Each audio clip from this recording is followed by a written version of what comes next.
निर्विशेष शून्यवादी पाश्चात्य देशतारिणे। नमो महावदान्याय कृष्ण प्रेम प्रदायते कृष्णाय कृष्ण चैतन्य नामने गौरत्विषे नमः।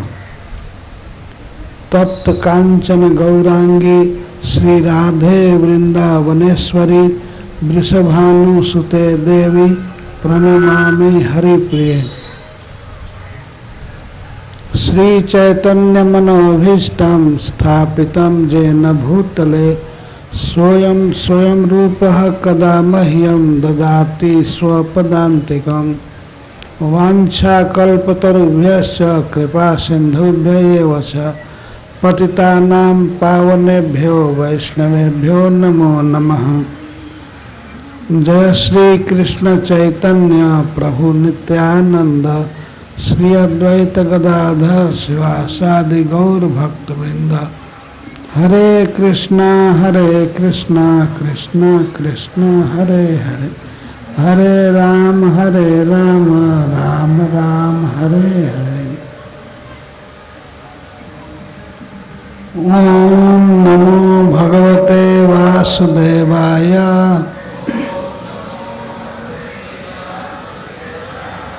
ओम नमो भगवते वासुदेवाय।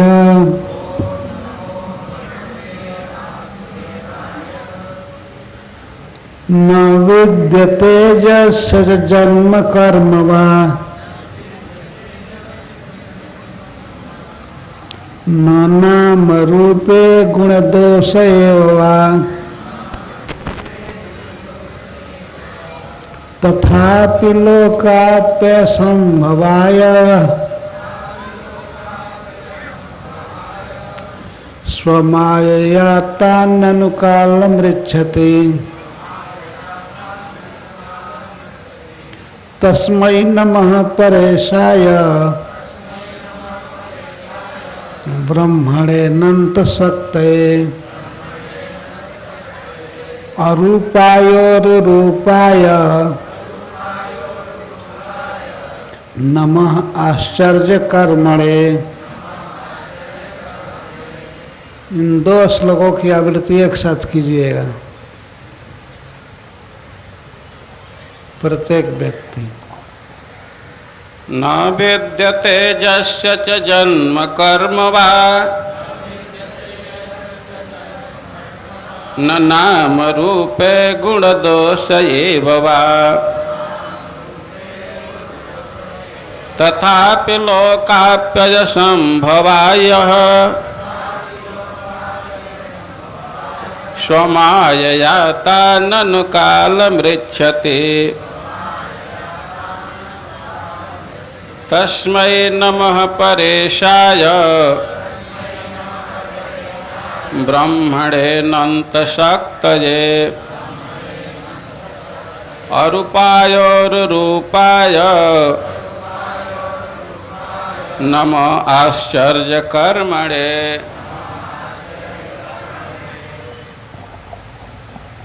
न विद्यते यस्य च कर्म जन्म कर्म वा न नाम रूपे गुण दोष एव वा तथापि लोकाप्यय संभवाय स्वमायया ताननुकालं रक्षति। तस्मै नमः परेशाय ब्रह्मणेऽनन्तशक्तये अरूपायोरुरूपाय नमः आश्चर्यकर्मणे।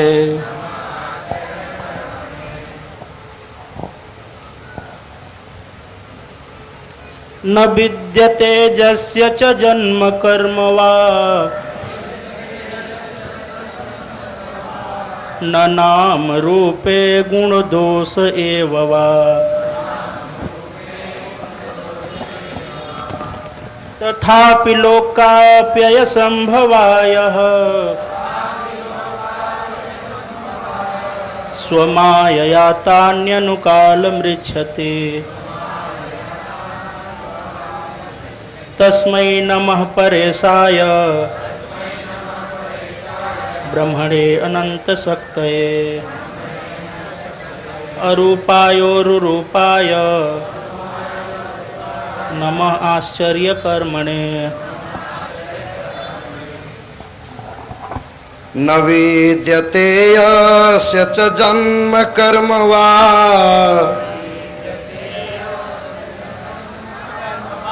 न नाम रूपे गुण दोषेव वा तथापि लोकाप्यय संभवाय यः स्वमायया तान्यनुकालमृक्षति तस्मै नमः परेशाय ब्रह्मणेऽनन्तशक्तये अरूपायोरुरूपाय नमः आश्चर्यकर्मणे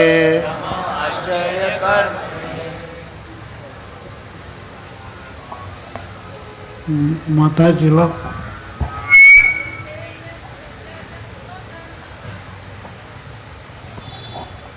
हरे कृष्ण। न विद्यते यस्य च जन्म कर्म वा न नाम रूपे गुणदोष एव वा तथापि लोकाप्यय संभवाय स्वमायया तान्यनुकालमृच्छति तस्मै नमः परेशाय ब्राह्मणेऽनन्तशक्तये रूपायोरुरूपाय नमः आश्चर्यकर्मणे न विद्यते यस्य च जन्म कर्म वा न नाम रूपे गुणदोष एव वा तथापि लोकाप्यय संभवाय स्वमायया तान्यनुकालमृक्षति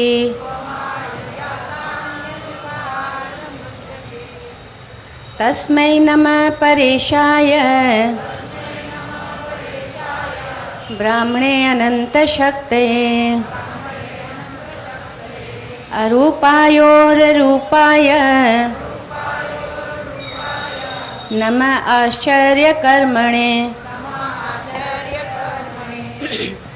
न विद्यते यस्य च जन्म कर्म वा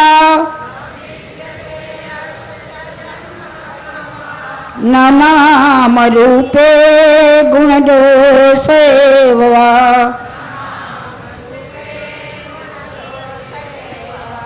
तथापि लोकाप्यय संभवाय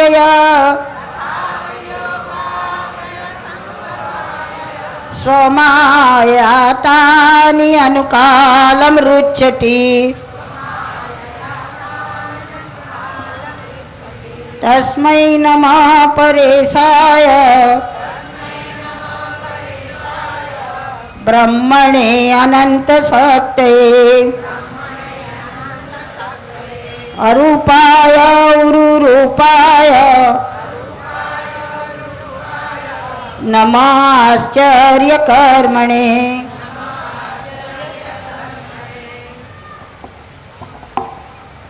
न विद्यते यस्य च जन्म कर्म वा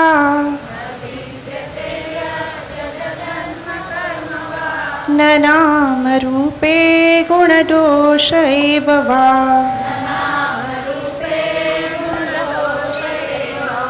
तथापि लोकाप्यय संभवाय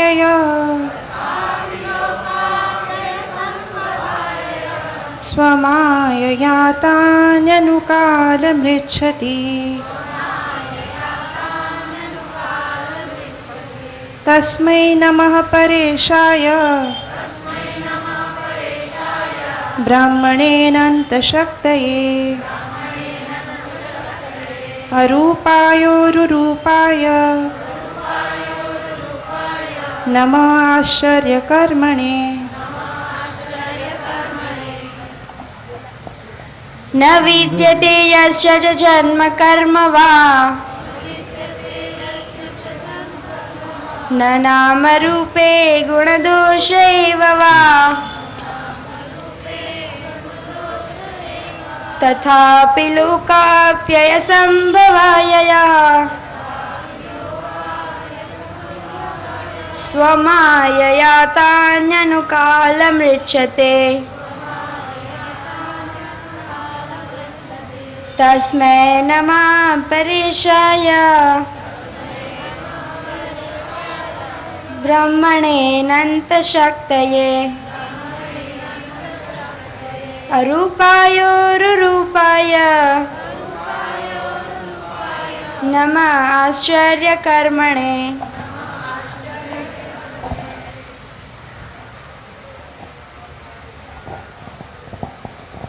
श्रील प्रभुपाद की जय। शब्दार्थ बोलिए। न नहीं विद्यते विद्यमान है, यस्य जिसका भगवान का, च भी जन्म जन्म कर्म कर्म वा अथवा न तो नाम रूपे कोई नाम या भौतिक स्वरूप, गुण गुण दोषः त्रुटि एवं निश्चय ही वा अथवा तथापि फिर भी लोक इस दृश्य जगत का अप्यय विनाश संभवाय तथा सृष्टि यह जो स्वमाया अपनी निजी शक्ति से तानि कार्यों को अनुकालम शाश्वत रीति से ऋच्छति स्वीकार करता है, तस्मै उसको नमः नमस्कार करता हूँ। पर दिव्य ईसाय परम नियंता को, ब्रह्मणे परब्रह्म को, अनंत शक्ति असीमित शक्ति से अरूपाय निराकार उरुरूपाय अवतारों के रूप में विविध रूपों वाला नमः नमस्कार करता हूँ। आश्चर्य कर्मणे जिनके कार्य अद्भुत होते हैं। अनुवाद और तात्पर्य श्रील प्रभुपाद के द्वारा। अनुवाद।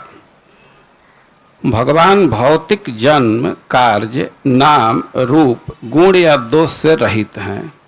यह भौतिक जगत जिस अभिप्राय से सृजित और विनष्ट होता रहता है, उसकी पूर्ति के लिए वे अपनी मूल अतरंगा शक्ति द्वारा रामचंद्र या कृष्ण जैसे मानववत रूप में आते हैं। उनकी शक्ति महान है और वे विभिन्न रूपों में भौतिक कल्मश से सर्वथा मुक्त होकर अद्भुत कर्म करते हैं। अतएव वे परब्रह्म हैं, मैं उन्हें नमस्कार करता हूँ। तात्पर्य। विष्णु पुराण में कहा गया है, गुणांश दोषांश मुने व्यतीत समस्त कल्याण गुणात्मको ही। भगवान के न तो रूप होता है न गुण या दोष, वे आध्यात्मिक हैं और समस्त आध्यात्मिक गुणों के एकमात्र आगार हैं। भगवान ने भगवत गीता में 4:8 कहा है, परित्राणाय साधूनां विनाशाय च दुष्कृताम्। भक्तों को बचाने तथा असुरों का संहार करने में भगवान के कार्य दिव्य होते हैं। भगवान जिसका संहार करते हैं उसे भगवान द्वारा रक्षित भक्त की ही तरह फल मिलता है। दोनों का ही आध्यात्मिक उत्थान होता है। अंतर केवल इतना ही रहता है कि भक्त सीधे वैकुंठ जाकर भगवान का संगी बनता है, जबकि असुर ब्रह्मलोक को जाता है जो भगवान का निर्विशेष तेज है। किंतु दोनों का ही आध्यात्मिक उत्थान होता है। भगवान द्वारा असुरों का वध या संहार इस भौतिक जगत के वध जैसा नहीं होता।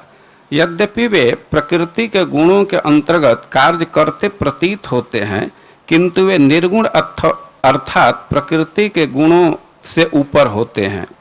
उनका नाम भौतिक नहीं होता, अन्यथा कोई हरे कृष्ण हरे राम का जप करके मुक्ति कैसे पा सकता है। राम तथा कृष्ण जैसे भगवान के नाम साक्षात राम तथा कृष्ण से अभिन्न हैं। इस तरह हरे कृष्ण मंत्र के जप से मनुष्य भगवान राम तथा कृष्ण का निरंतर सानिध्य प्राप्त करता है और मुक्त हो जाता है। इसका जीवंत उदाहरण अजामिल है, जो नारायण का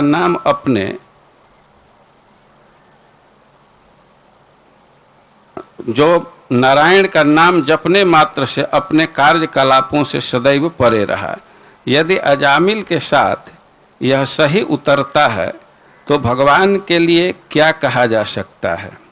जब भगवान इस भौतिक जगत में अवतरित होते हैं तो वे पदार्थ से उत्पन्न नहीं होते। संपूर्ण भगवत गीता में इसकी पुष्टि हुई है। जन्म कर्म च मे दिव्यम अवजानन्ति माम मूढ़ा मानुषिम तनुमाश्रितम। अतएव जब हमारे लाभ के लिए दिव्य कर्म करने हेतु भगवान राम या कृष्ण अवतरित होते हैं तो हमें चाहिए कि हम उन्हें सामान्य मनुष्य न माने। जब भगवान अवतरित होते हैं तो वे अपनी आध्यात्मिक शक्ति के बल पर ऐसा करते हैं। संभवाम्यात्म माया, चूँकि वे अवतरित होने के लिए भौतिक शक्ति द्वारा बाध्य नहीं होते, अतएव वे सदैव दिव्य हैं। मनुष्य को चाहिए कि वह भगवान को सामान्य व्यक्ति न माने। भौतिक नाम तथा रूप तो दूषित होते हैं, किंतु आध्यात्मिक नाम तथा रूप दिव्य होते हैं। जगत गुरु श्रील प्रभुपाद की। श्री गजेंद्र भगवान को बारंबार प्रणाम कर रहे हैं। प्रायः सभी श्लोकों में नमः शब्द आया है। ये ऊपर वाले श्लोक में नमः शब्द नहीं है, परंतु उसके बाद वाले श्लोक से उसका अन्वय हो जाता है। न विद्यते जस्य जन्म कर्म वा न नाम रूपे गुणदोष एव वा तथापि लोकाप्यसंभवाय यः स्वमायया तान्य अनुकालम ऋच्छति तस्मै नमः। ऐसे प्रभु को नमस्कार है। इस तरह दो श्लोकों का एक में अर्थ है, अन्वय है।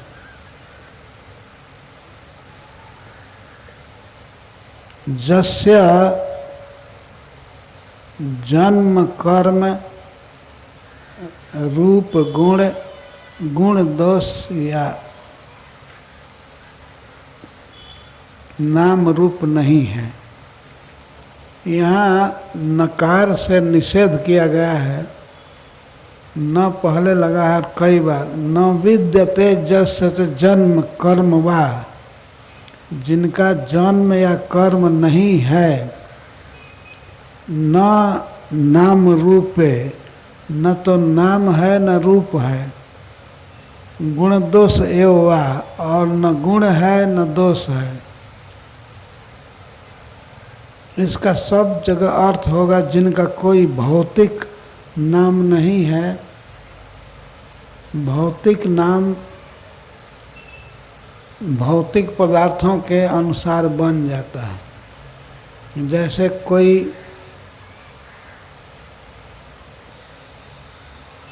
कुछ कर्म करता है तो कर्म के अनुसार नाम हो जाता है। जैसे इंजीनियरिंग पढ़ने से इंजीनियर साहब कहा जाता है।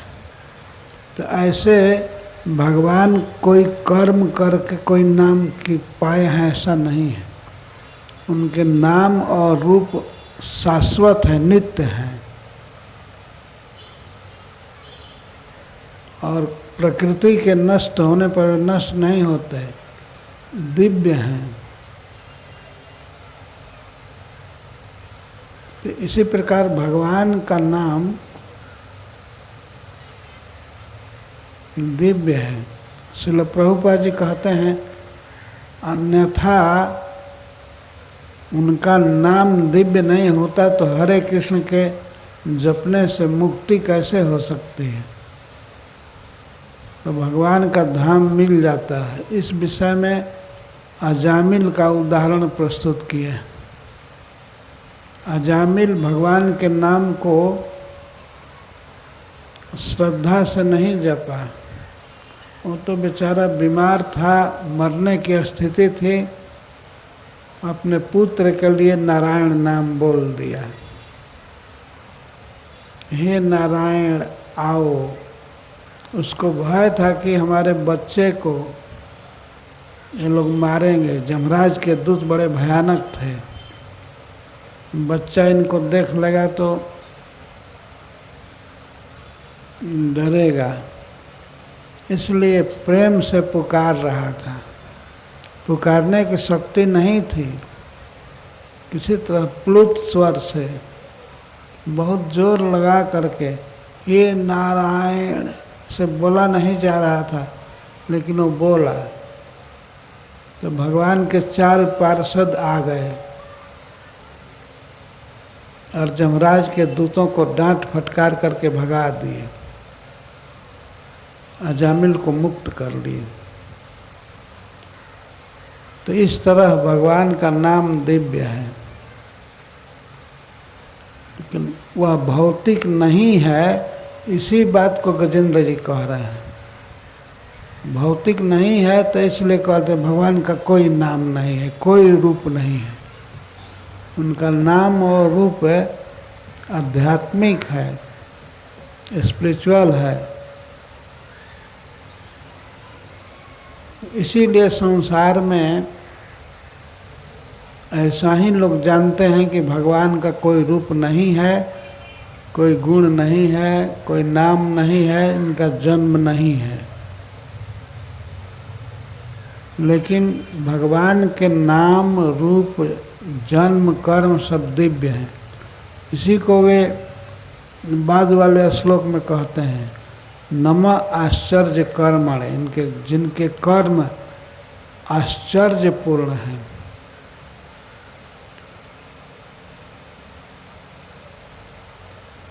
तब क्यों कहे कि जिनका जन्म और कर्म नहीं है, जिनके जन्म और कर्म आश्चर्यपूर्ण हैं।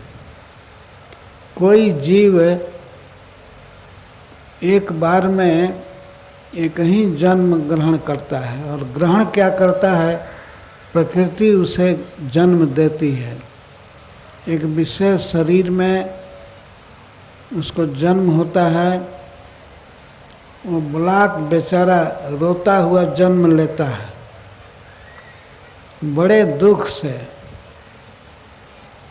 लेकिन भगवान श्री कृष्ण एक ही समय में अनंत रूपों में प्रकट हो सकते हैं, और वे प्रकृति के दबाव में नहीं हैं।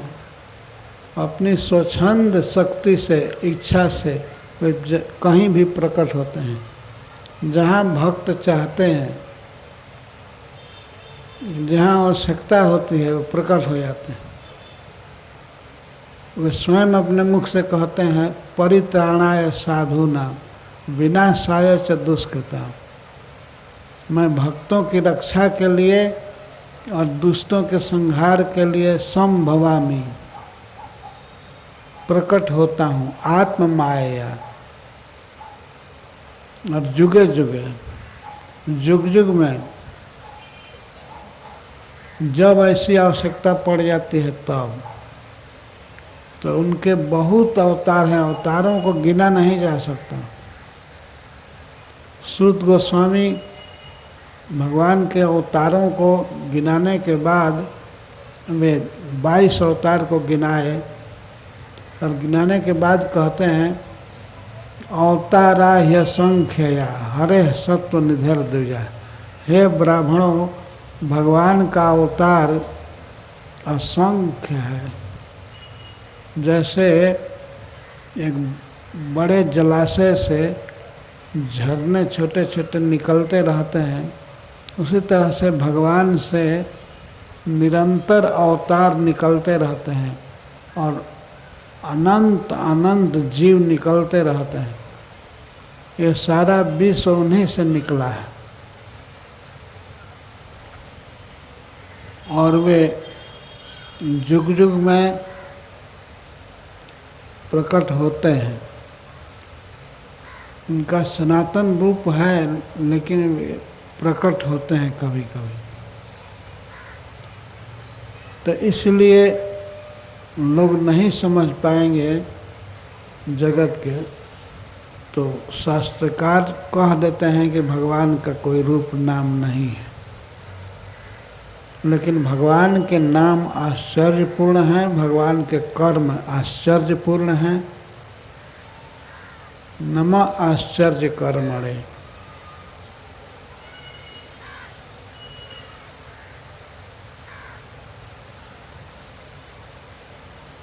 गजेंद्र जी केवल भगवान को नमस्कार कर रहे हैं और उनके कुछ गुणों को कह करके।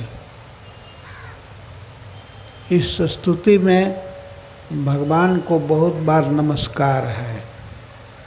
मैं नमस्कार करता हूँ, नमस्कार करता हूँ। और जल में डूबने की नौबत में है और भगवान को प्रणाम कर रहे हैं।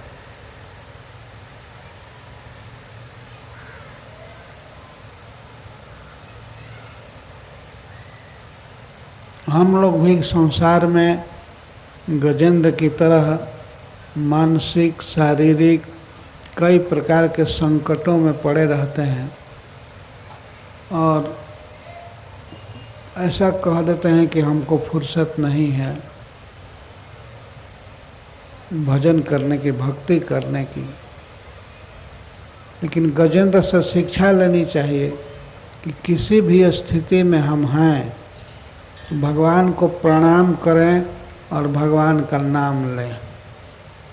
हरे कृष्णा कृष्णा कृष्णा हरे हरे, हरे राम राम राम हरे हरे। यह बहुत सुगम भक्ति है, सरल है। भगवान का नाम लेना और भगवान को प्रणाम करना। श्रीमद् भागवतम के अंतिम श्लोक में कहा गया है, नाम संकीर्तनम जस्य सर्व पाप प्रणाशनम प्रणामो दुख समनस्तम नमामि हरिम परम। जिनका नाम सभी पापों को नष्ट कर देता है और जिनका प्रणाम सब दुख को नष्ट कर देता है, ऐसे भगवान कृष्ण को नमस्कार है।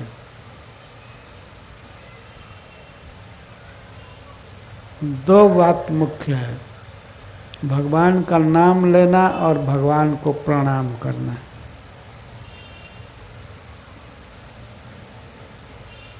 और प्रणाम यदि बहुत व्यस्त हैं या बहुत रोगी हैं, बीमार हैं,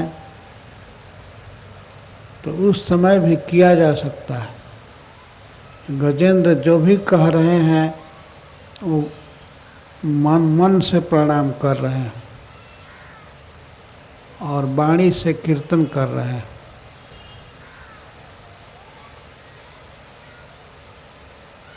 बहुत सुंदर श्लोक हैं।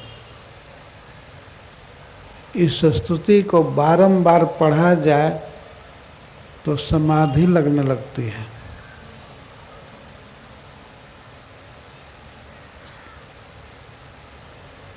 न विद्यते यस्य च जन्म कर्म वा न नाम रूपे गुण दोषे वा तथापि लोकाप्य संभवाय स्वमायाता ननु काल मृच्छति तस्मै नमः परेशाय ब्रह्मणे नंत शक्तये। जो परम ईश्वर हैं उनको नमस्कार है, जो पर ब्रह्म है उनको नमस्कार है, जिन प्रभु की अनंत शक्तियां हैं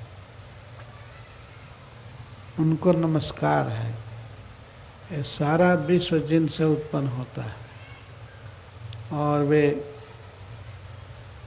ज्यों के त्यों बने रहते हैं।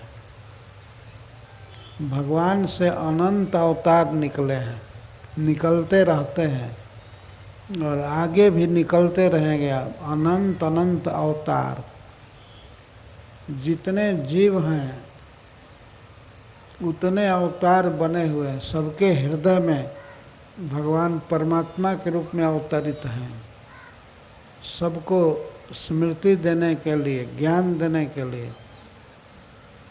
और विस्मृति देने के लिए। सर्वस्य चाहम हृदय सन्निविष्टः मत्तः स्मृतिर्ज्ञानमपोहनम च। अपने दिव्य धाम में वे अक्षय अविनाशी हैं, उनमें कोई कमी नहीं है। उनके वजन में, उनके शरीर की लंबाई चौड़ाई में जैसे हैं वैसे ही हैं। वे उसी तरह से बांसुरी बजाते रहते हैं, कोई कमी नहीं है और कोई मानसिक द्वंद्व भी नहीं है, हर्ष विषाद कुछ नहीं है।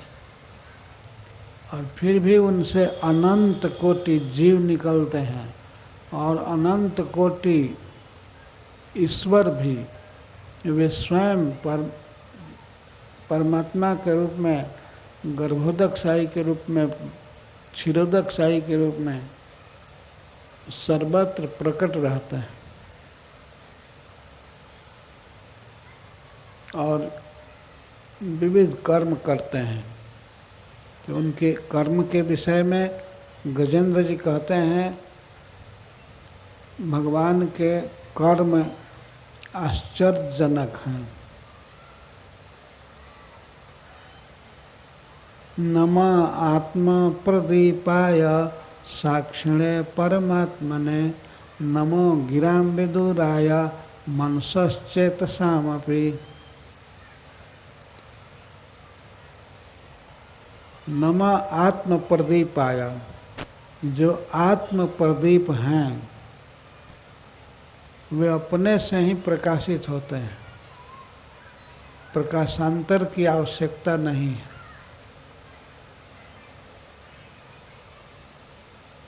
भगवान को जानने के लिए और कोई दूसरा उपाय नहीं है। वे आत्म प्रदीप हैं। जैसे सूर्य, सूर्य को बिना सूर्य की सहायता के हम नहीं देख सकते हैं। सूर्य आकर के हम सबको देखने की शक्ति देता है, हमारी आँख खुल जाती है। सूर्य के प्रकाश में ही हम अपने को, संसार को और सूर्य को भी देख सकते हैं। सूर्य के बिना हम सूर्य को नहीं देख सकते।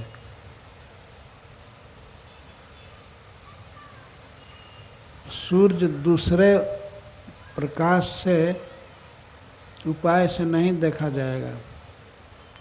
भगवान स्वयं दीपक हैं, उनको कोई दूसरे दीपक से नहीं देखा जा सकता।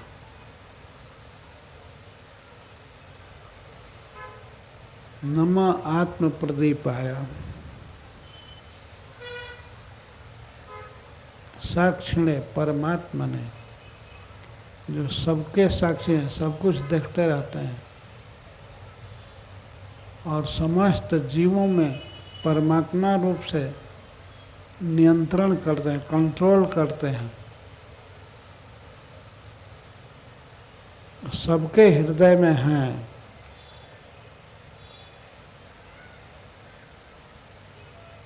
सर्वस्य चाहम हृदय सन्निविष्टा, और जीव को नियंत्रित करने के लिए, कंट्रोल करने के लिए हैं हृदय में। क्षेत्रज्ञाय नमस्तुभ्यं सर्वाध्यक्षाय साक्षिणे।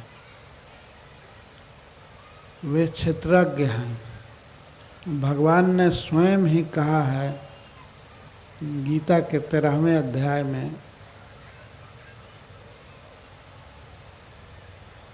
अर्जुन ने पूछा है कि क्षेत्र क्या है, क्षेत्रज्ञ क्या है, तो भगवान कहते हैं इदम शरीरम कौन्तेय क्षेत्रम इत्यभिधीयते एतद् यो वेत्ति तं प्राहुः क्षेत्रज्ञ इति तद्विदः।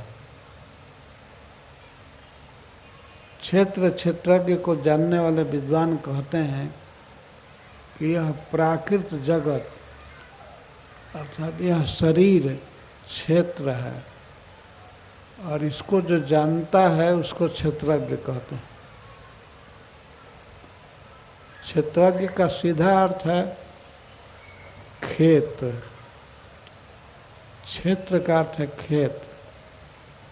किसी खेत में क्या स्थिति है, उसमें क्या बोया गया है, क्या बोया जाएगा, इन सब बातों को जैसे किसान जानता है, तो वैसे ही जीवात्मा इस देह में रह करके इस देह की बात को जानता है। देह में गर्मी लग रही है या ठंडा है, या इसमें कांटा चुभाया जा रहा है या फूल सटाया जा रहा है, इसका अनुभव इस शरीर के अंदर रहने वाला जीवात्मा करता है। तो जीवात्मा क्षेत्रज्ञ है और यह शरीर क्षेत्र है, खेत है। यह भी फील्ड है, फील्ड ऑफ एक्टिविटीज, कर्म करने का खेत है। लेकिन जीवात्मा की यह स्थिति है कि केवल अपने शरीर के बारे में जानता है, अपने मन की बात और अपने शरीर की बात वो जानता है। और भगवान की विशेषता है कि वे सबके शरीर में हैं, सबको जानते हैं, सबकी इच्छा जानते हैं। किस जीव के मन में किस क्षण क्या इच्छा होती है, भगवान सब जानते हैं। इसीलिए कहते हैं क्षेत्रज्ञम चापि माम विद्धि सर्व क्षेत्रेषु भारत। हे भरतवंशी अर्जुन, तुम यह समझो कि सभी क्षेत्रों का ज्ञाता मैं हूँ, मैं सबसे बड़ा क्षेत्रज्ञ हूँ।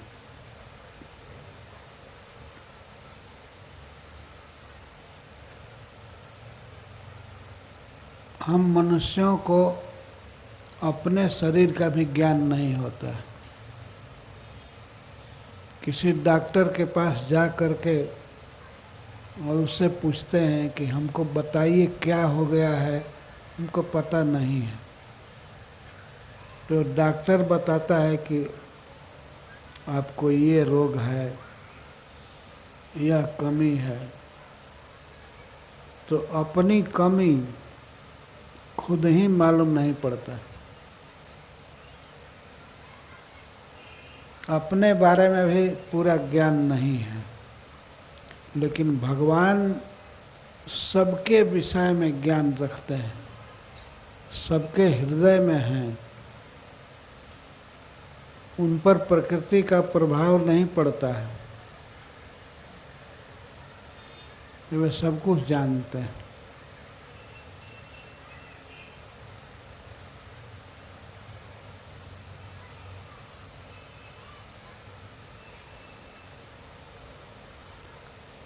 हमसे कोई पूछ दे कि आप 18 अप्रैल को गत वर्ष इस मिनट पर, इस सेकंड पर कहाँ बैठे थे, तो बहुत जोर लगाना पड़ेगा कैलेंडर देख करके। अगर डायरी लिखे होंगे तब बताएंगे हम यहाँ थे, लेकिन किस सेकंड पर क्या सोच रहे थे ये तो दिमाग से परे रहेगा। अभी 1 घंटा पहले हम क्या सोचते थे नहीं बता पाएंगे। और भगवान को भूतकाल की सब बातें और अनंत वर्षों तक आगे जो होने वाली घटनाएं हैं उन सबको जानते हैं।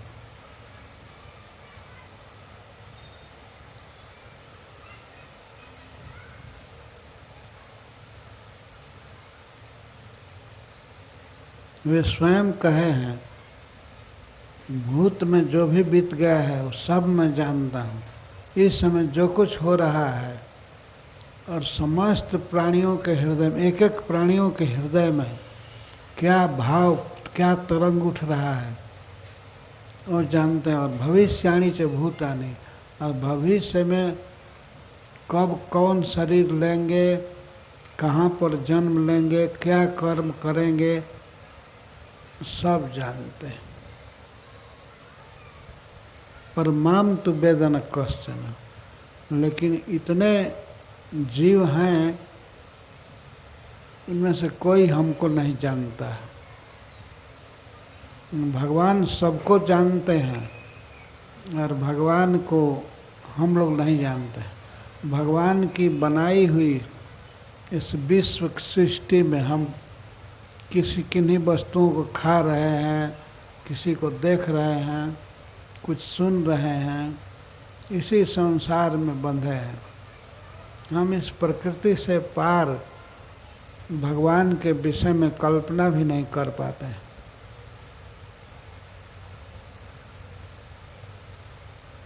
यह स्थिति है। यदि भगवान स्वयं प्रकट हों, अपने को बतावें, तब तो समझ सकते हैं, क्योंकि वे आत्म प्रदीप हैं। नमः आत्म प्रदीपाय साक्षिणे परमात्मने। परमात्मा कहने का मतलब है जो सबके हृदय में, सबको कंट्रोल करते हैं।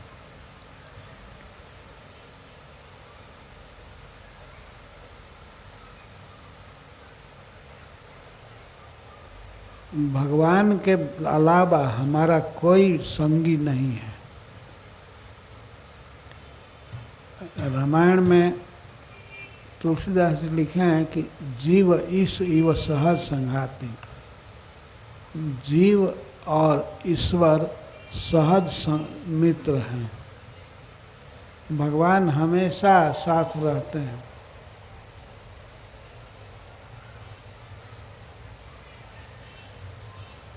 क्षेत्रज्ञाय नमस्तुभ्यं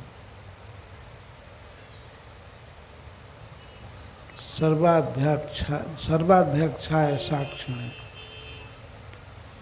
भगवान क्षेत्रज्ञ हैं और सबके अध्यक्ष हैं। स्वयं गीता में वे कहते हैं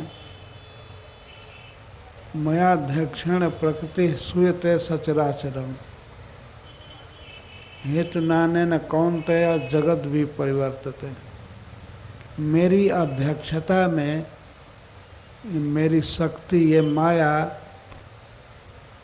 सबको जन्म देती है, सभी योनियों में विविध जीव जन्म लेते हैं। विविध योनियों में पेड़ पौधे और जलचर जीव, मछली आदि,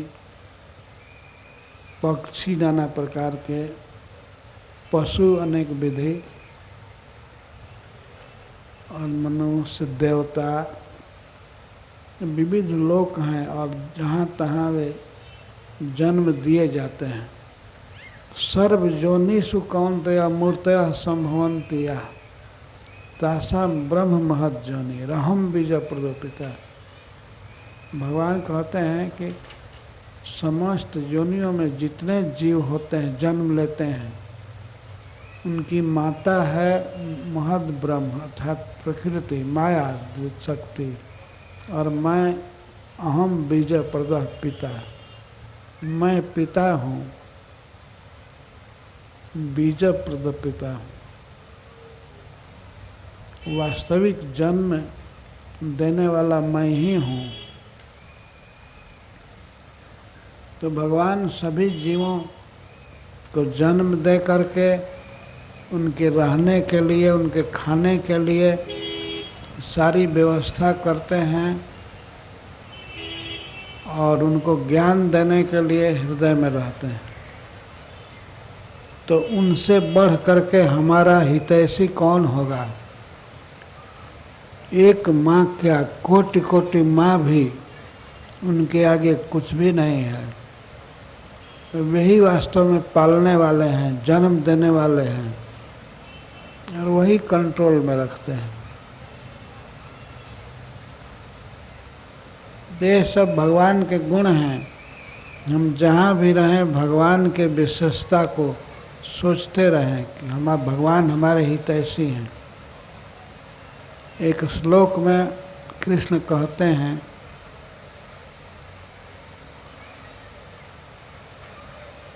कि मैं सभी लोगों का महान ईश्वर हूँ। वह श्लोक कैसे है? बहुत प्रसिद्ध है। भोक्तारम यज्ञ तपसाम सर्वलोक महेश्वरम सुहृदम सर्वभूताना ज्ञात्वा माम शांत निवेक्षति। भगवान 3 उपाय बताते हैं। जब 3 बातों को जान लेगा व्यक्ति तो उसे शांति मिल जाएगी, वो सुखी हो जाएगा। सभी लोग इस संसार में, प्राकृतिक जगत में अशांत हैं, चिंता में रहते हैं। तो भगवान कहते हैं चिंता मत करो, बस इतना हम हमारे बारे में समझ लो। भोक्तारम जग तपसाम, और दूसरी बात है सर्वलोक महेश्वरम, और तीसरी बात सुहृदम सर्वभूतानां। तुम इस बात को जान लो कि जितने भी शुभ कर्म हैं उसका फल भोगने वाला मैं हूँ, और यही फल के भोगता है।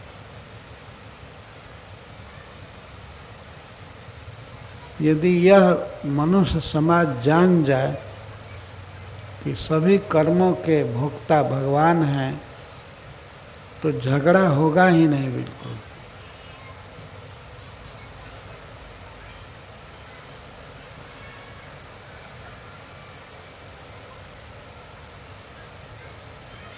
कलह या विवाद कहाँ होता है? जहाँ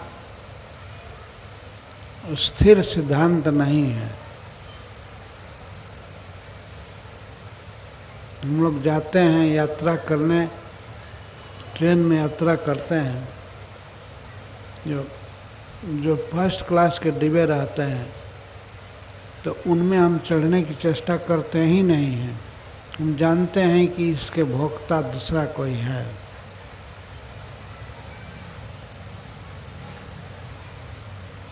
जहाँ मालकियत निश्चित होती है उसके लिए हम झगड़ा नहीं करते हैं। जब भ्रम से ये समझ जाते हैं कि हम इसके मालिक हैं इस वस्तु के, तो उसके लिए विवाद होता है। कोई दूसरा भोगता है तो हमको जलन होती है। लेकिन इस संसार को बनाया जिसने है वही कह रहा है कि मैं बनाया हूँ और मैं भोगता हूँ। तो इसको भोगने के लिए हमारे भीतर कोई स्पृहा नहीं होगी और न ईर्ष्या होगी। ठीक है, जब प्रभु भोगता है तो वो भोग है।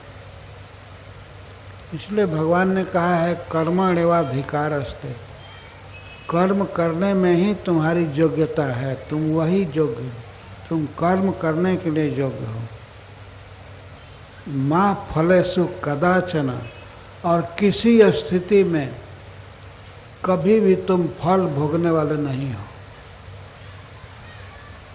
क्योंकि फल लेने में तुम्हारी कोई योग्यता नहीं है। यदि भगवान फल न पैदा करें तो हम किसी भी कर्म के परिणाम को पा नहीं पाएंगे। जैसे किसान खेती करता है तो खेती करने में उसका अधिकार है, लेकिन कितना उपज होगी कोई अधिकार नहीं। वर्षा अति वर्षा हो करके फसल नष्ट हो सकती है, या ओले बरस करके फसल नष्ट हो सकता है। खलिहान में कोई ज़रूरी नहीं कि फसल रह ही जाए, कभी आग लग जाती है, कभी नष्ट हो जाती है। तो इस तरह से कर्म करने का अधिकार है, लेकिन हम फल पैदा कर लेंगे ये अधिकार नहीं। इसीलिए कर्म करो, लेकिन फल ईश्वर के हाथ में है।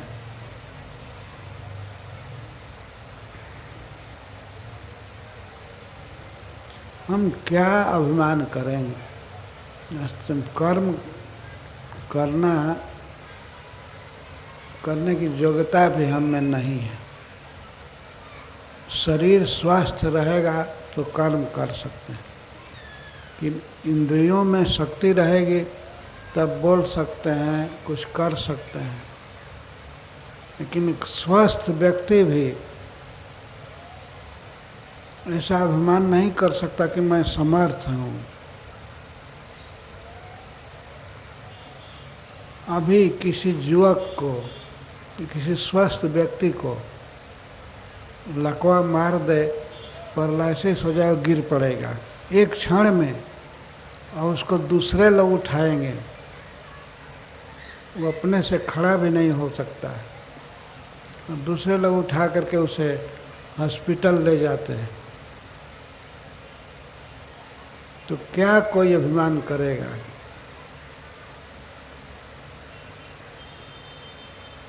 तो ईश्वर सभी फल का भोक्ता है, सभी वस्तुओं का, विशेष करके यज्ञ और तपस्या का। हम इतनी मेहनत कर रहे हैं, इतनी तपस्या कर रहे हैं, कुछ कमाते हैं, तो कमाई का फल, जैसे मासिक वेतन है या दैनिक वेतन है या साप्ताहिक पगार है, तो इसके भोक्ता हम सोचते हैं हम हैं, कमाए हैं तो हम खाएंगे। लेकिन बुद्धिमान आदमी सोचता है कि इस सब कुछ से परमेश्वर के हाथ में है, वही कमाए हैं, वास्तव में भोक्ता वही है। हमको शक्ति नहीं दिए होते तो ये कर्म होता नहीं। भीतर परमात्मा रूप में से व्याप्त हैं, उन्हीं के कारण इंद्रियों में शक्ति आती है, आँख में शक्ति आती है, कान में शक्ति आती है। कंप्यूटर चलाने की शक्ति भी भगवान ही देते हैं, नहीं तो ये उंगली भी काम नहीं करती है। आँख से दिखाई नहीं पड़ता है, कान बहरा हो जाता है। इसीलिए इन सब योग्यताओं के कारण हम जो कर्म करते हैं, उन समस्त कर्मों का फल भी भगवान भोगते हैं, भोगना चाहिए। जब हम इस बात को जान जाएंगे और यह जानेंगे कि कृष्ण महाईश्वर हैं, महेश्वर हैं, तो ईश्वर तो बहुत से हैं। भगवान शंकर भी ईश्वर हैं, ब्रह्मा जी ईश्वर हैं, इंद्र भी ईश्वर हैं, और इस जगत में भी, इस पृथ्वी पर भी अनेक ईश्वर हैं। जैसे जिसको कहते हैं कि वो मालिक है, वो मालिक है, वो कंपनी का मालिक है, दुकान का मालिक है। तो ये छोटे छोटे मालिक बहुत हैं, लेकिन सुप्रीम ईश्वर, परम महेश्वर कौन है? वो है भगवान कृष्ण, जो सबसे बड़ा व्यक्ति है। सभी देवताओं के, सभी जीवों के जो ईश्वर हैं, महाईश्वर, वे हमारे सुहृद हैं, हमारे अपने आदमी हैं। तो क्या चिंता होगी? कोई व्यक्ति कुछ थोड़े से असुविधा से घबरा रहा हो और उसका खास अपना व्यक्ति प्राइम मिनिस्टर बन जाए या राष्ट्रपति बन जाए तो उसकी वो चिंता दूर हो जाएगी, वो बहुत प्रसन्न होगा। कई बातों में उसे चिंता नहीं होगी। तो भगवान तो सर्वज्ञ हैं, सब कुछ जानते हैं और सर्व समर्थ हैं और सब कुछ करने में समर्थ हैं। और ऐसे भगवान कह रहे हैं कि मैं सभी जीवों का सुहृद हूँ, सभी का, हम सर्वभूतानां सुहृदम सर्वभूतानां, मैं सभी जीवों का अपना व्यक्ति हूँ। मैं ही माँ हूँ, मैं ही पिता हूँ।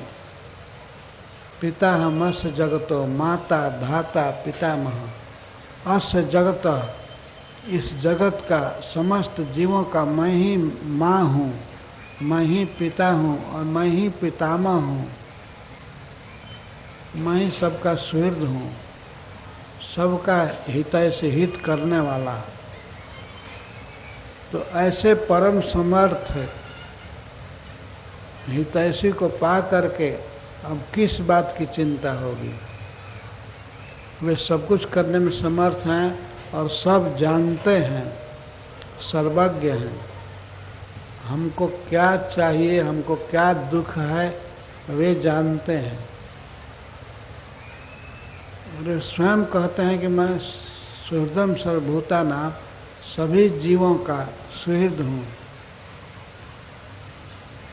तो क्यों नहीं शांति मिलेगी? ये सारी अशांति का कारण है कृष्ण को न जानना। भगवान को जान लेने के बाद हम में अशांति नहीं होगी, परम सुख मिलेगा, आनंद में रहेंगे। गजेंद्र जी कह रहे हैं कि भगवान सर्वाध्यक्ष हैं, सबके अध्यक्ष हैं, सबके स्वामी हैं। तो यह जानना चाहिए। गजेंद्र की स्तुति बहुत उपादेय है, बहुत सुंदर है। रचना की दृष्टि से भी ये बहुत सुंदर है। भगवान सबके मालिक हैं। कहीं कहीं लिखा रहता है सबका मालिक एक, लेकिन एक कौन है ये कुछ किसी को पता नहीं। मालिक एक ही है, लेकिन वो कौन है एक, वो तो पता चल जाएगा कल के बाद। कथा में पता चलेगा कौन मालिक है एक। जो गरुड़ पर चढ़ करके अपने धाम से आया गजेंद्र को बचाने के लिए, वही मालिक।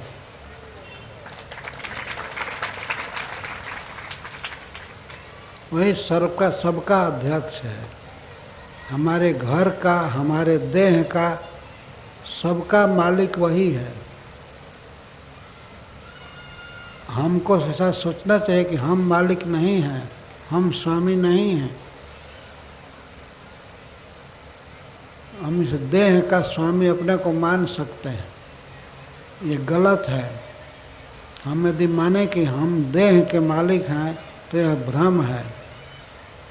देह के भीतर भगवान कृष्ण हैं। वे कहते हैं कि क्षेत्रज्ञम चापि माम विद्धि सर्व क्षेत्रेषु भारत। मैं सभी क्षेत्र में हूँ और कोई नौकर बन करके नहीं है इस देह में, स्वामी बन करके हैं। वही सब शक्ति दे रहे हैं। जैसे हम लोग कहीं कोई मकान किराया पर लेते हैं तो हम अपने को मालिक नहीं मानते हैं ना।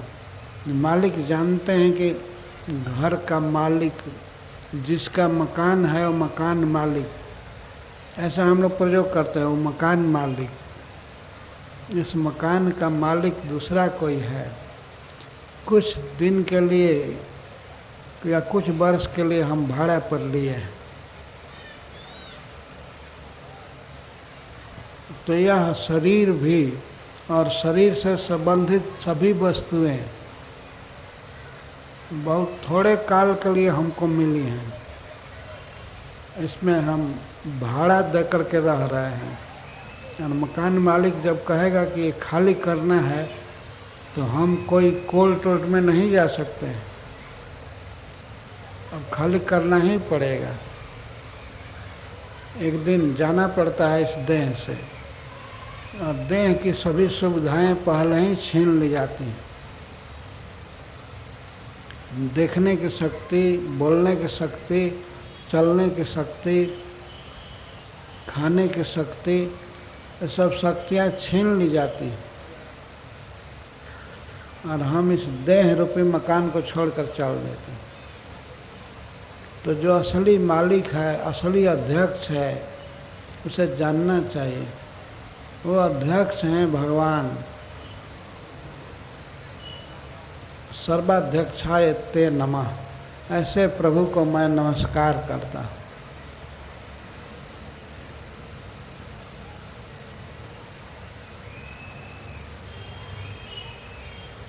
सबके साक्षी हैं, सबके अध्यक्ष हैं, लेकिन अध्यक्ष बनकर के कहीं फंसे नहीं हैं, फिर भी साक्षी हैं।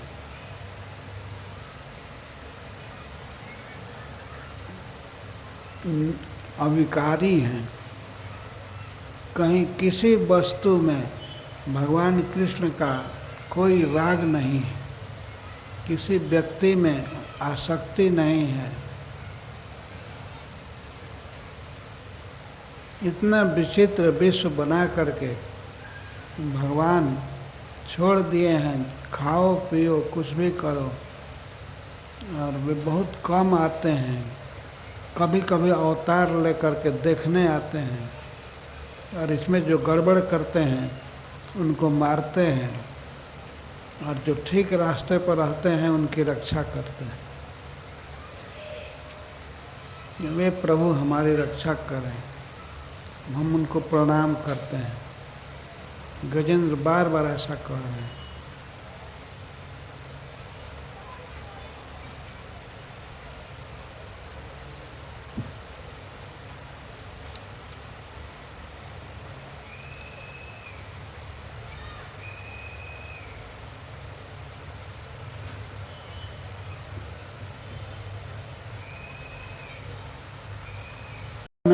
विपश्चिता नमः कैवल्यनाथाय निर्वाण सुख संविदे।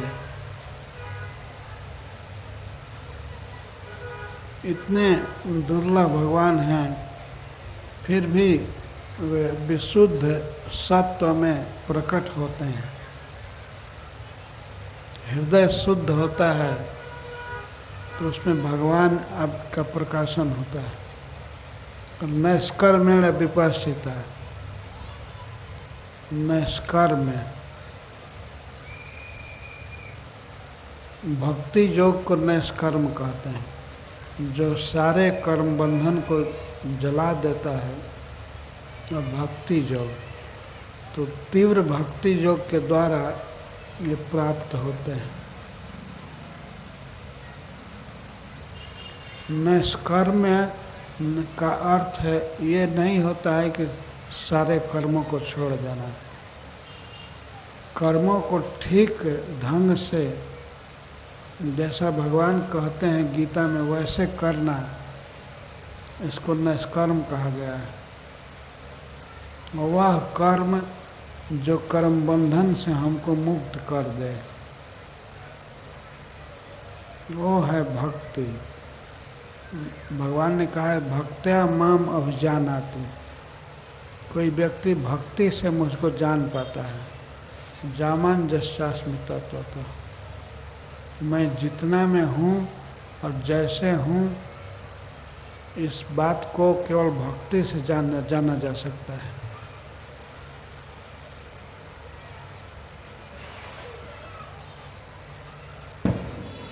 नमः कैवल्यनाथाय।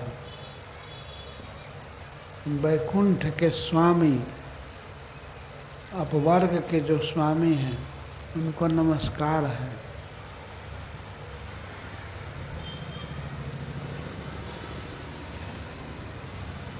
केवल इस प्राकृत जगत के ही नहीं, इस प्राकृत जगत से परे जो चिन्मय जगत है, स्पिरिचुअल वर्ल्ड है, आध्यात्मिक जगत, उसके भी स्वामी भगवान कृष्ण हैं। यहाँ के तो स्वामी हैं ही, उसके भी स्वामी हैं, उनको हम नमस्कार करते हैं। नमः कैवल्य नाथाय।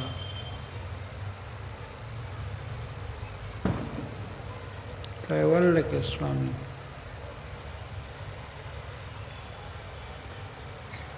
निर्वाण सुख संविदय। निर्वाण सुख, दुख के बिना जो सुख है वह निर्वाण सुख। बाण का अर्थ होता है दुख, और निर्वाण का अर्थ होता है जो दुख समाप्त हो गया वो सुख। क्योंकि इस संसार में जो सुख है वो निर्वाण सुख नहीं है, कुछ न कुछ दुख से मिला हुआ है। संसार में कोई ऐसा सुख नहीं है जिसमें कुछ दुख न हो। जैसे मानते हैं कि कुछ लोग भोजन करने को सुख मानते हैं, लेकिन भोजन करके कभी कभी देखा जाता है तुरंत पेट भारी हो जाता है, भोजन पचा नहीं पाते हैं, तो तुरंत बाथरूम की सैर करते हैं। भोजन में सुख है लेकिन कुछ दुख मिला हुआ है। भोजन प्राप्त करने में दुख है, और किसी होटल में, रेस्टोरेंट में खाइए तो वहाँ जब बिल आएगा तो वो बड़े दुख का कारण है। तो भी सुख नहीं। ऐसा सुख चाहिए जिसमें दुख का कोई भी नामो निशान नहीं है। तो ऐसा सुख तो केवल भगवान में ही मिल सकता है। भगवान के नाम में, भगवान के कथा में, भगवान के स्मरण में, ऐसे भगवान को मैं प्रणाम कर रहा हूँ।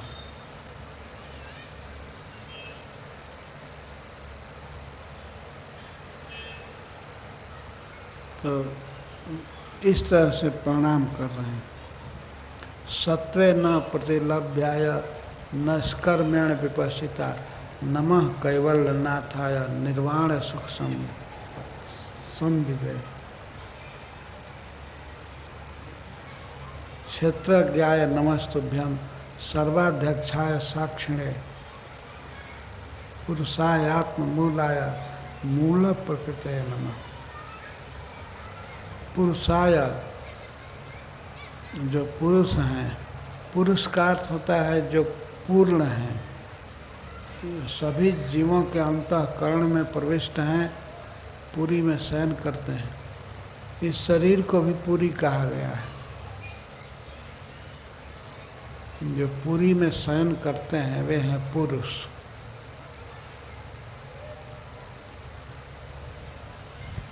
वैसे इसका यह भी अर्थ हुआ कि जो जगन्नाथपुरी में ठहरते हैं, रहते हैं, वे हैं पुरुष, सबसे श्रेष्ठ पुरुष। इसीलिए उस क्षेत्र को पुरुषोत्तम क्षेत्र कहा जाता है।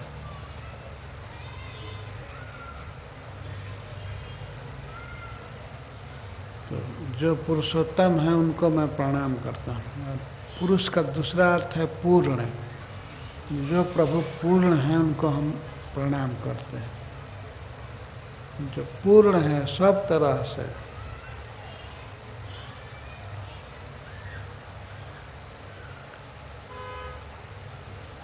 वेद में, ईशोपनिषद में ये पहला मंत्र आया है, ओम पूर्णमिदः पूर्णमदः पूर्णात् पूर्णमुदच्यते पूर्णस्य पूर्णमादाय पूर्णमेवावशिष्यते। भगवान इतने पूर्ण हैं कि पूर्ण में से पूर्ण निकाल दिए जाए फिर भी पूर्ण बचेगा। यहाँ इस जगत में मान लीजिए किसी के पास 10,000 रुपया बैंक में है, तो बैंक में से कुछ निकालेगा तो कम होता जाएगा, और कम होते होते एक दिन 0 हो जाएगा, शून्य हो जाएगा। लेकिन भगवान से सारा विचित्र जगत निकलता रहता है। ये पृथ्वी, आकाश, समुद्र और अनंत जीव ये हमेशा निकलते हैं, जन्म लेते हैं। तो सारा संसार उन्हीं से निकलता है। सारे अवतार भी निकलते रहते हैं, लेकिन फिर भी भगवान कृष्ण ज्यों के त्यों हैं और अपने धाम में लीला करते हैं। तो वे पूर्ण हैं, जितने पूर्ण हैं पुरुष उसमें से उत्तम वे हैं। ये पुरुषोत्तम है। अतोस्मिन् लोके वेदे च प्रथितः पुरुषोत्तम। गीता में भगवान कहते हैं कि मुझको लोक में, संसार में और वेद में, शास्त्र में, सब जगह लोग कहते हैं मैं प्रसिद्ध हूँ पुरुषोत्तम के रूप में। गीता का 15वां अध्याय पुरुषोत्तम योग है। तो उसमें भगवान 4 विषयों का वर्णन किया है।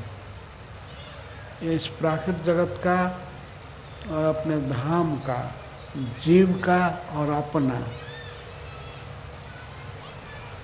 अपना वर्णन करते समय कहते हैं कि मैं पुरुषोत्तम के रूप में विख्यात हूँ। और तस्मिन् लोक वेदे च प्रथितः पुरुषोत्तम, प्रथितः विख्यात। तो गजेंद्र बारंबार भगवान को याद कर रहे हैं, मैं पुरुष को नमस्कार कर रहा हूँ। पुरुषायात्म मूलाय मूला प्रकृति, मैं पुरुष को प्रणाम कर रहा हूँ, पुरुषोत्तम को प्रणाम कर रहा हूँ।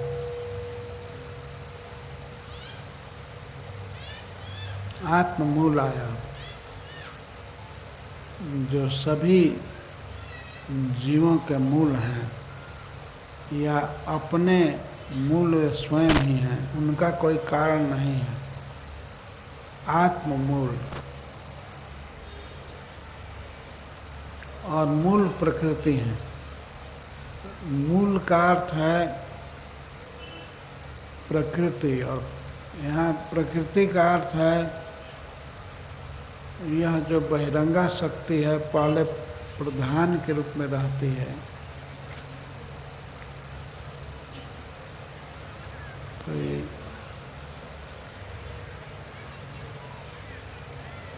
इस प्रकृति को विविध रूप देने वाले, प्रकृष्ट कृति देने वाले भगवान हैं। वही विचित्र विश्व उत्पन्न किए हैं। प्रकृति समर्थ होती है अनेक वस्तुओं को उत्पन्न करने में, अनेक जीवों को उत्पन्न करने में। और जीवों में भी विविध प्रकार के जीव, जल में भी जीव हैं, आकाश में भी जीव हैं, और धरती पर भी अनेक जीव हैं। तो सभी जीवों को शरीर देना और शरीर के अनुसार फिर भोजन देना, आवास देना, उनको ज्ञान देना जिससे वे व्यवहार कर सकें, ये सब कुछ भगवान से उत्पन्न है। हम लोगों को जानना चाहिए कि भगवान ने शक्ति प्रकृति को दिया है। तो प्रकृति यहाँ सुई भी पैदा कर रही है, बहुत से जीवों को पैदा किया, वही कंप्यूटर पैदा कर रही है। सब कुछ सारी सुविधा है। ये भगवान की विशेषता है, वही प्रकृति में क्षमता दे रहे हैं। खाने की अनेक वस्तुएं हैं, घूमने के लिए अनेक वाहन हैं, उड़ने की क्षमता, कितने पक्षी आकाश में उड़ते रहते हैं। और हमारे समाज में जो भी वस्तुएं हैं, जो भी कृतियां हैं, और जो भी प्रकृष्ट निर्माण है, रेल है, वायुयान है, या कुदाल, फावड़ा, जो कुछ है, ईंट बन रहा है, सीमेंट बन रहा है, ये सब कुछ भगवान की अध्यक्षता में प्रकृति दे रही है। अनेक वृक्ष उत्पन्न कर रही है और वृक्षों में विविध मीठे मीठे फल आते रहते हैं, चाहे ग्रीन फ्रूट या ड्राई फ्रूट, ये सब कुछ भगवान ने दिया है। एक बार दिल्ली में रथ यात्रा निकली थी, जब मैं रथ यात्रा में चल रहा था, कुछ बातें याद आ जाती हैं, उसको सुना देता हूँ। तो रथ यात्रा में हम लोग चलते हुए खारी बावली गए, कहाँ स्थान का नाम है इसमें याद नहीं है। तो गए तो रथ यात्रा में हम कुछ भक्तों के साथ थे, तो सड़क के दोनों तरफ मार्केट बाजार थी, अनेक दुकानें थीं। तो कुछ दूर पर दोनों तरफ केवल ड्राई फ्रूट की दुकान थी, भरे पड़े थे ड्राई फ्रूट।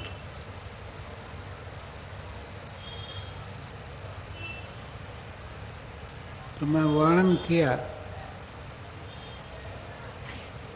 कि इतने फ्रूट भरे पड़े हैं, ड्राई फ्रूट,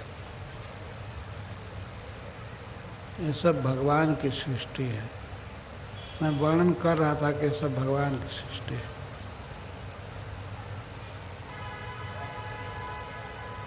तो वर्णन होते होते मैं कह दिया कि लेकिन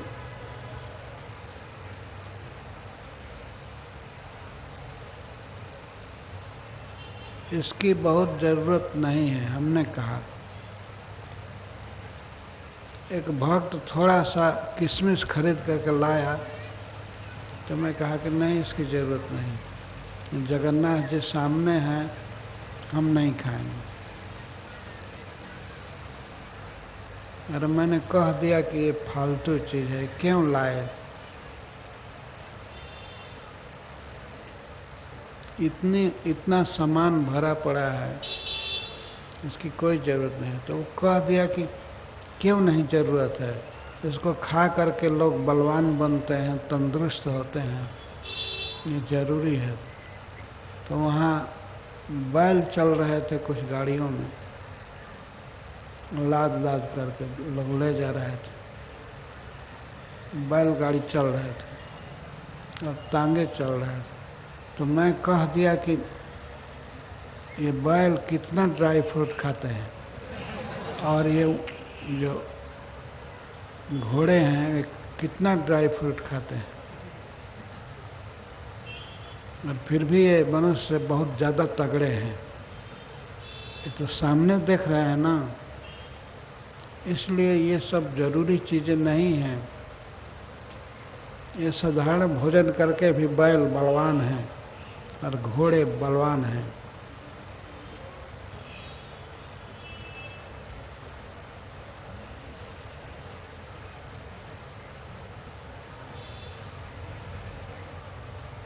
ये तो ड्राई फ्रूट तो मनुष्य खाते हैं, और मनुष्यों में कुछ ही मनुष्य जो धनी लोग हैं और उतना ही कमज़ोर हैं। ऐसा नहीं है कि ड्राई फ्रूट खाने वाले बहुत तगड़े हो गए।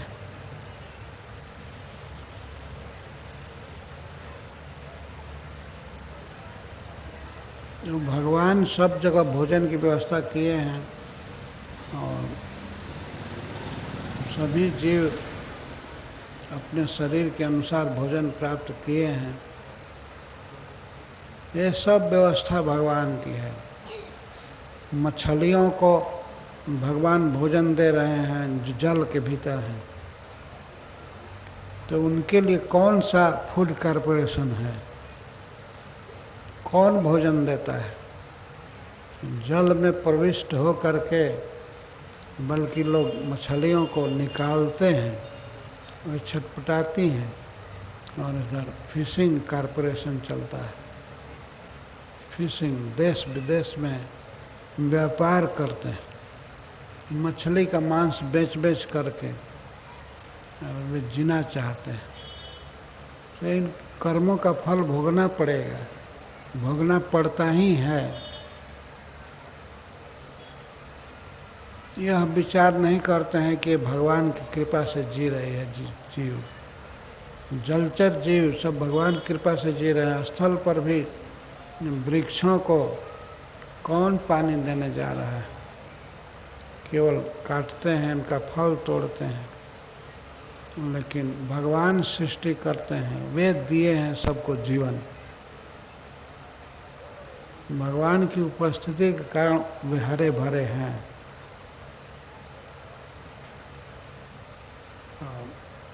जो पक्षी हैं या कीट पतंग, चींटी, कीड़े, ये सब भगवान की कृपा से जी रहे हैं। और सर्वत्र सब जगह भगवान भोजन की व्यवस्था किए हैं।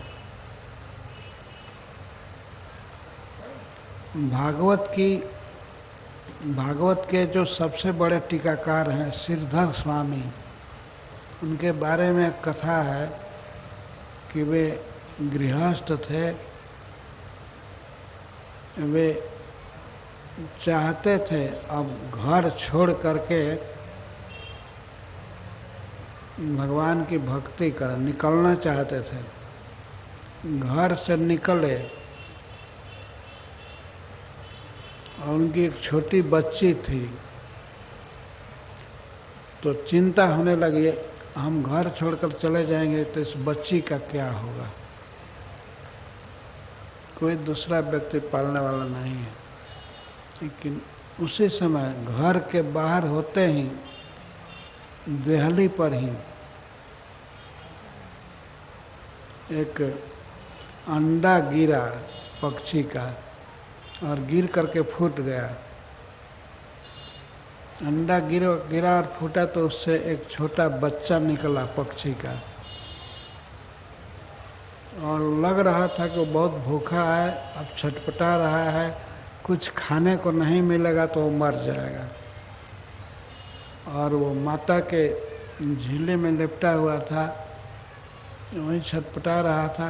और तब तक के कीड़ा उड़ करके आया और वहीं पर अंडे के रस में वो फंस गया, उसकी पाँख लपट गए और गिरा। और जो नया पक्षी था वो मुख फैलाया और उसको पकड़ करके खा लिया, उससे उसका जीवन बच गया।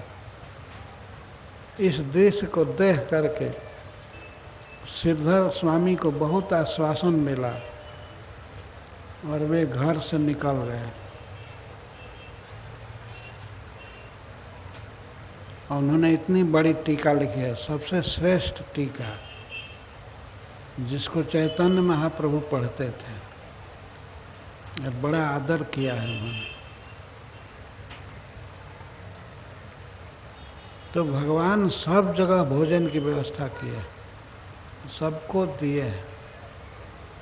यह सिद्धांत समझना चाहिए कि भगवान सबका पोषण कर रहे हैं और हमको जो आवश्यक है वो अवश्य देंगे,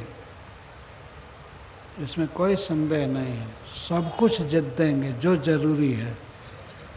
वे हमारे सुहृद हैं, हमारे घनिष्ठ मित्र हैं, हमारी माँ हैं, हमारे पिता हैं, भाई हैं, सब कुछ हैं।